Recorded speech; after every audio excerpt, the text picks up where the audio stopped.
ನಾನು ಉರ್ದು ಸ್ಕೂಲ್ಗೆ ಹೋಗ್ತೀನಿ. ಎಷ್ಟನೇ ಕ್ಲಾಸ್? 4ನೇ ಕ್ಲಾಸ್. ಏನಾಯ್ತು ಇಲ್ಲಿ ಮೊನ್ನೆ? ಇದು 6 ಗಂಟೆಗೆ ಬಂದು ಎಲ್ಲ ಮನೆ ಎಲ್ಲ ಹೊಡೆದಾಕಿದ್ದಾರೆ. ಹೌದಾ?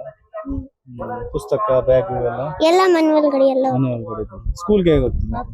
ಇವಾಗ ಹೋಗಲ್ಲ. ಸ್ಕೂಲ್ಗೆ ಹೋಗಲ್ಲ? ಬುಕ್ಸು ಬ್ಯಾಗ್ ಏನೂ ಇಲ್ಲ. ಏನೂ ಇಲ್ಲ.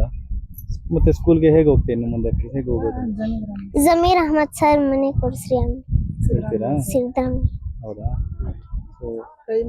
ಊಟಕ್ಕೆ ಎಲ್ಲ ಏನ್ ಮಾಡ್ತೀಯ? ಊಟಕ್ಕೆ ಅವ್ರು ಎಲ್ಲ ಬಂದು ಕೊಡ್ತಾರೆ. ಯಾರು ಕೊಡ್ತಾರೆ? ಅಲ್ಲಿ ಮುಸ್ಲಿಮ್ಸ್ ಎಲ್ಲರೂ ಏನಾದ್ರು ಊಟ ಮಾಡಿ ಬಂದು ಕೊಡ್ತಾರೆ. ಮಲಗೋದೆಲ್ಲ ನಿಮ್ಗೆ ಈಗ ಮನೆ ಇಲ್ಲಲ್ಲ, ಹೇಗೆ ಮಲಗ್ತೀರಾ? ಇಲ್ಲ, ಇಲ್ಲೇ ಬೀದಿ ಒಳಗಡೆ. ಹೌದಾ?